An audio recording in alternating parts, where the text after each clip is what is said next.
In 1953, the Prime Minister of Iran was removed from power. There was no foreign invasion, no declaration of war, no public admission. Instead, there were payments, newspaper headlines, engineered protests, a royal decree delivered at night. Mohammad Mosaddegh had nationalized Iran's oil. Within 2 years, he was under house arrest. For decades, the operation that removed him officially did not exist. But inside classified files, it had a name: Operation Ajax. It was one of the first modern regime change operations conducted by the CIA, and its consequences did not end in 1953. They echoed through revolution, through hostage crises, through decades of mistrust. This is the story of how a covert operation reshaped a nation and altered the relationship between Iran and the United States for generations. In 1951, Iran's parliament voted to nationalize its oil industry. At the center of that decision stood Mohammad Mosaddegh, a Western-educated lawyer, nationalist politician, and newly appointed prime minister. For decades, Iranian oil had been controlled by the British-owned Anglo-Iranian Oil Company. The company extracted vast quantities of crude, refined it in Abadan, then one of the largest refineries in the world, and returned only a fraction of the profits to Iran.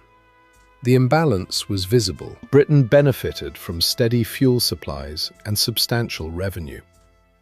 Iran received limited financial return and little control over its own resources. Mosaddegh framed nationalization as sovereignty, not revolution. He argued that no independent state should surrender control of its primary natural asset to a foreign corporation. The parliament agreed. The nationalization law passed.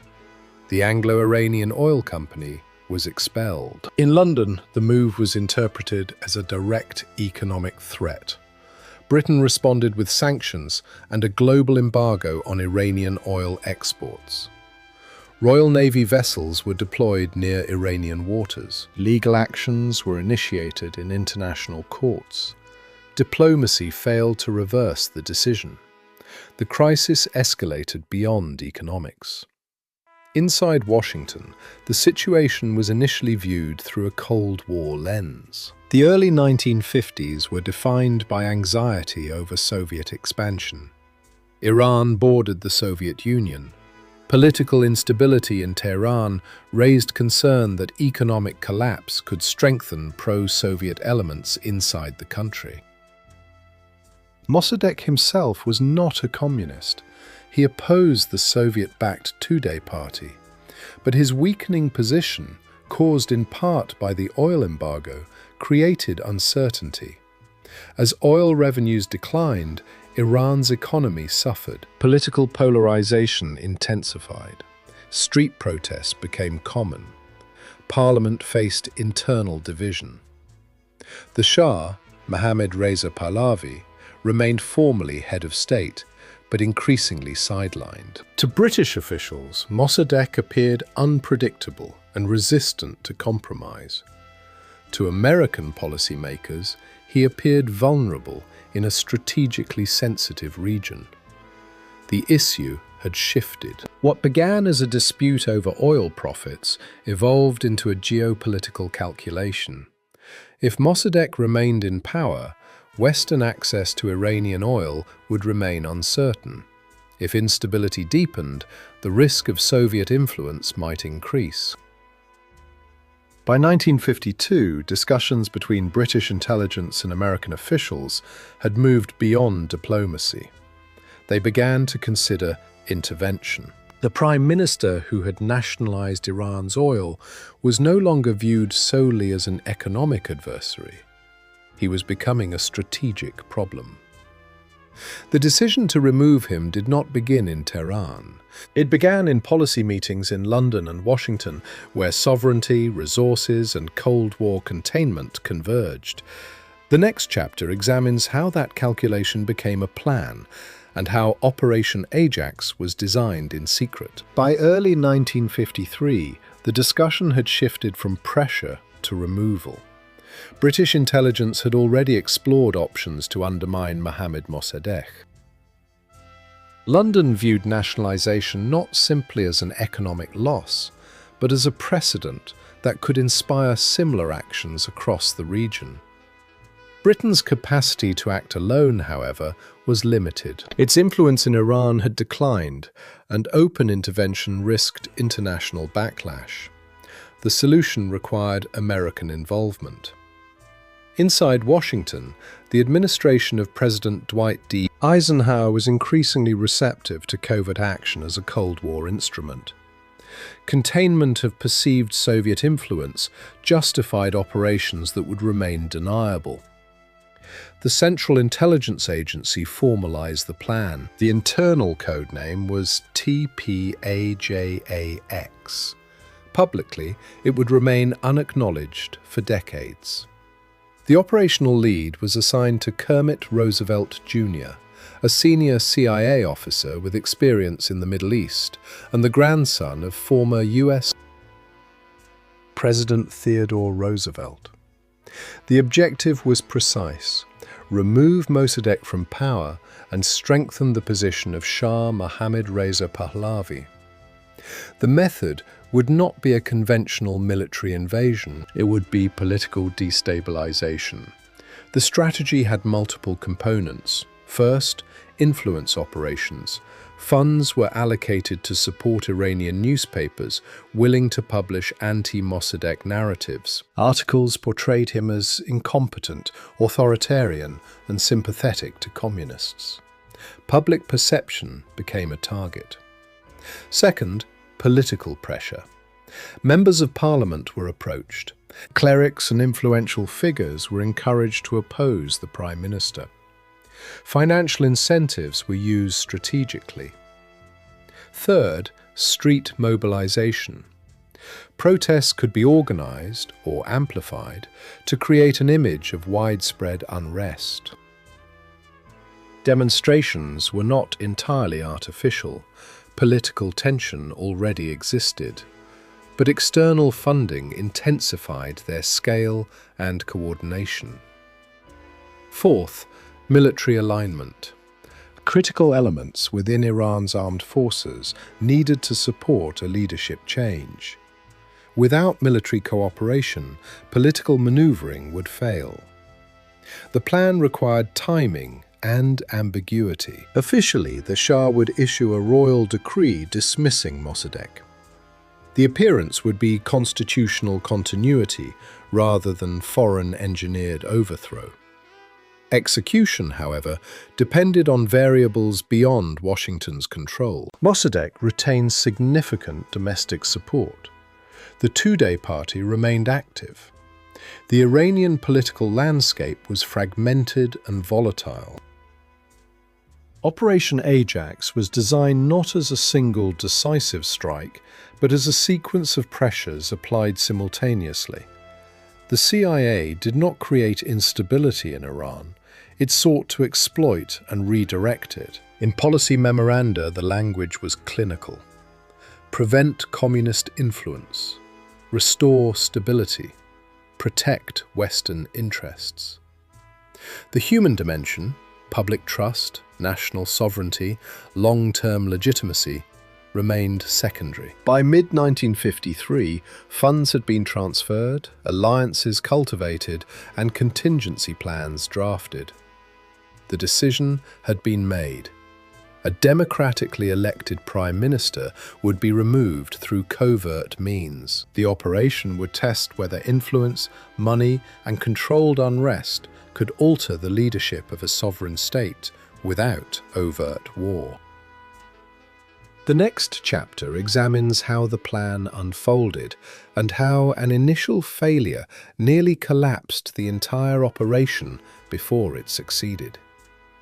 In August 1953, Operation Ajax moved from planning to execution. The strategy depended on a constitutional mechanism. Shah Mohammad Reza Pahlavi would sign a royal decree dismissing Mohammad Mosaddegh and appointing a replacement. The change would appear legal, rooted in monarchical authority rather than foreign intervention. The decree was prepared. The Shah hesitated. He was young, cautious, and aware of Mossadegh's popular support. If the attempt failed, his own position would be endangered. Eventually, under pressure and reassurance, he signed. The first phase began on the night of August 15th. Units loyal to the plan were dispatched to deliver the royal decree and detain Mosaddegh. The expectation was rapid compliance, followed by public announcement of the leadership change. It did not unfold as intended. Mosaddegh had been warned. When officers arrived at his residence, the attempt to remove him collapsed. Loyalist forces resisted. The decree failed to produce immediate legitimacy. Instead of swift transition, the operation appeared exposed. News spread quickly through Tehran. Supporters of the Prime Minister mobilized. Crowds filled the streets. The Shah, fearing retaliation, fled the country. Within days, he was in exile. For a brief moment, Operation Ajax seemed finished. In Washington and London, uncertainty rose. The failure suggested miscalculation. Mossadegh's authority appeared strengthened by surviving an attempted removal. The possibility of full collapse loomed, but the operation did not end. CIA officer Kermit Roosevelt Jr. remained in Tehran. Rather than withdraw, he adjusted. The second phase relied less on formal decree and more on controlled unrest. Funds were distributed to organize demonstrations against Mosaddegh. Some protesters were genuine opponents. Others were mobilized through financial incentive. Anti-government sentiment, already present among conservative religious groups and segments of the military, was amplified. On August 19th, the situation shifted dramatically. Large crowds gathered in Tehran. Violence erupted between pro- and anti-Mosaddegh factions. Buildings were attacked. Offices were seized. Chaos created opportunity. Military units previously uncertain began aligning with anti-Mosaddegh forces. Tanks appeared in the streets. Strategic points in the capital were secured. Mossadegh's residence was attacked. After hours of confrontation, he fled but was later arrested. His government collapsed. Within days, the Shah returned from exile. The official narrative framed the event as a spontaneous popular uprising restoring constitutional order. The covert dimension remained unacknowledged. Mosaddegh was tried and sentenced to house arrest, where he would remain until his death. The Shah consolidated authority. Political opposition narrowed. Over time, the regime strengthened internal security apparatuses to prevent similar instability. The coup did not introduce dictatorship overnight, but it shifted the balance decisively. Operation Ajax had survived initial failure and succeeded through adaptation. What began as a formal decree attempt transformed into orchestrated instability, leveraged at the right moment. From an operational perspective, the intervention demonstrated that covert influence, combined with local political fractures, could alter national leadership without overt invasion. From a historical perspective, the consequences extended beyond immediate control. The removal of a democratically elected prime minister left a memory that would not disappear with the restoration of the Shah. The next chapter examines how the role of foreign intelligence remained officially denied for decades, and how the secret files eventually surfaced. For decades, Operation Ajax did not officially exist. In public statements, the United States avoided direct acknowledgement of involvement in the 1953 coup. The removal of Mohammad Mosaddegh was framed as an internal Iranian development. Political unrest, royal authority, and domestic conflict were emphasized. The covert dimension remained classified. Inside archives, however, documentation accumulated. Operational cables, budget authorizations, field reports from Tehran, memoranda describing coordination between the CIA and British intelligence. The internal codename TPAJAX appeared in classified files long before it entered public discourse. In the years immediately following the coup, Cold War logic shaped silence. Public admission of foreign-engineered regime change could undermine diplomatic credibility, particularly in newly independent states wary of external interference. The Shah, restored to power, became a strategic ally of the United States. Iran's geographic position, bordering the Soviet Union and controlling vital oil routes, reinforced its importance. Acknowledging covert intervention would complicate that alliance. As decades passed, the denial became institutional. Researchers, journalists, and Iranian political figures alleged CIA involvement. Memoirs and secondary accounts hinted at American coordination, yet official confirmation remained limited or indirect. The first significant public acknowledgement emerged gradually. In the late 20th century, former CIA officer Kermit Roosevelt Jr. published accounts describing aspects of the operation. These narratives provided detail, but were not formal government admissions. Partial declassifications followed in stages. Documents released through the National Security Archive and other mechanisms revealed internal assessments and operational planning. Some records remained heavily redacted. Others were withheld entirely. In 2013, the CIA formally acknowledged its role in the coup in a declassified internal history document. The admission was concise but definitive. The agency had participated in planning and executing the operation. By that point, 6 decades had passed. The delay mattered. In Iran, the coup had become a foundational grievance in political memory. It was cited as evidence of Western interference in national sovereignty. It shaped narratives of mistrust that extended beyond the 1950s. In the United States, the gradual release of documents reframed Operation Ajax as an early example of Cold War covert regime change. It joined a broader record of interventions in Guatemala, Chile, and elsewhere. The archival record revealed structure, funding channels for propaganda, lists of Iranian figures considered influential, strategic assessments of risk. The language was administrative.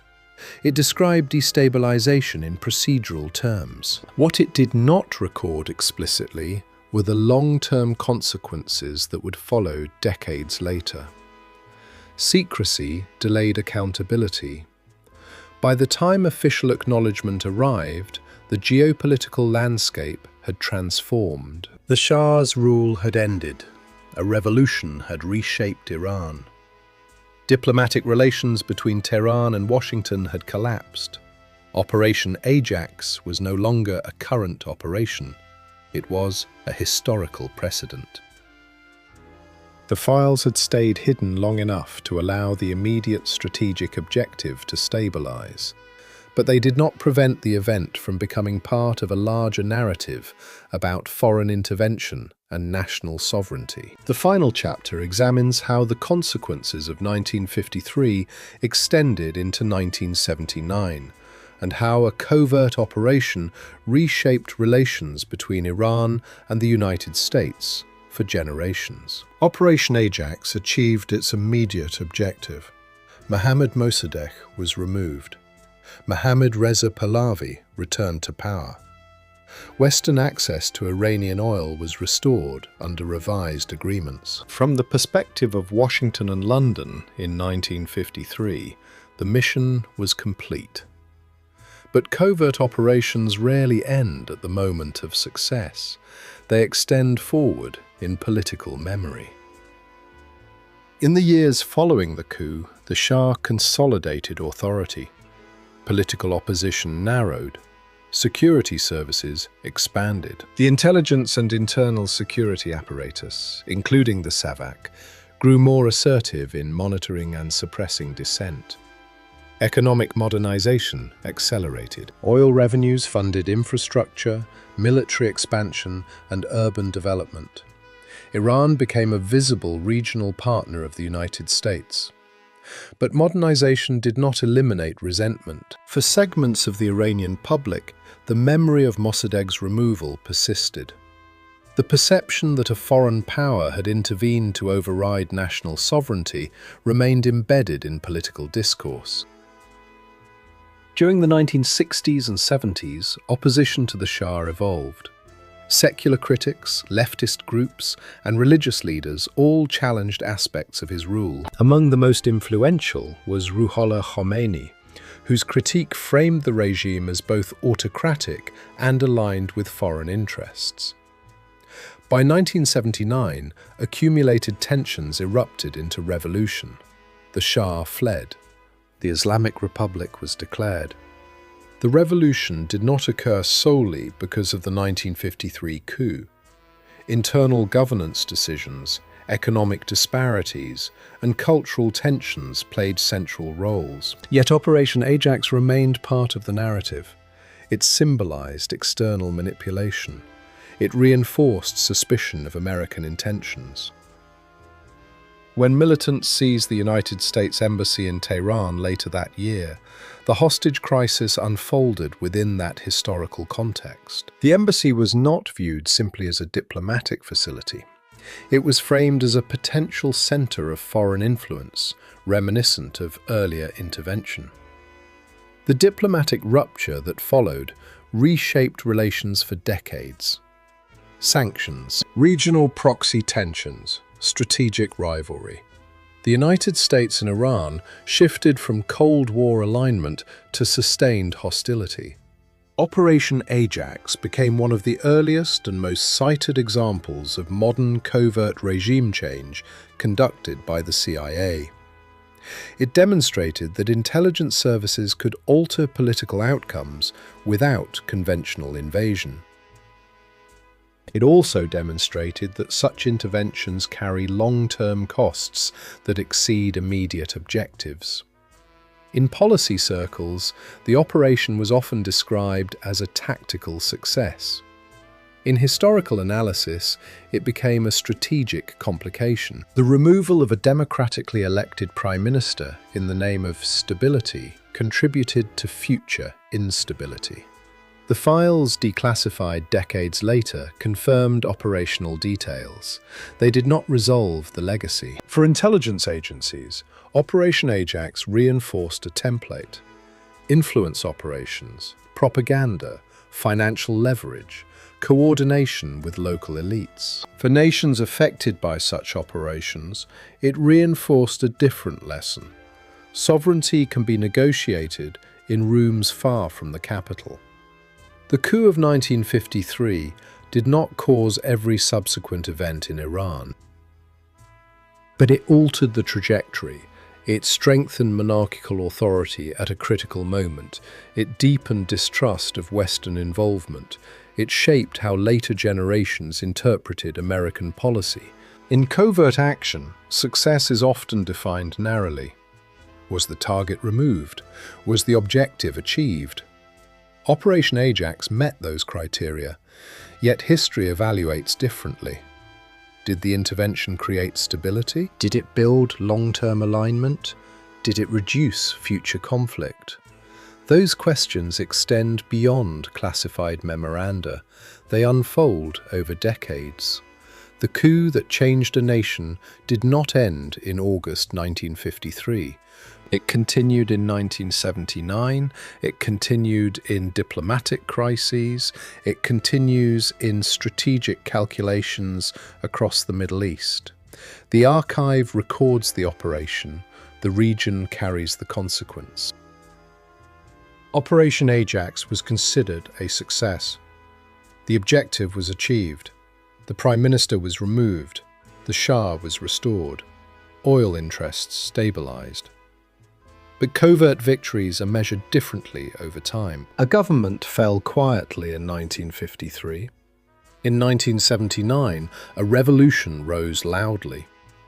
Between those dates lies a lesson about intervention, sovereignty, and long memory. The CIA's secret files reveal how the operation was planned. History reveals what it produced. If you want to examine more cases where covert action changes the course of nations, where classified decisions reshape public futures, subscribe to Black Archive, because some operations end on paper and begin in consequence.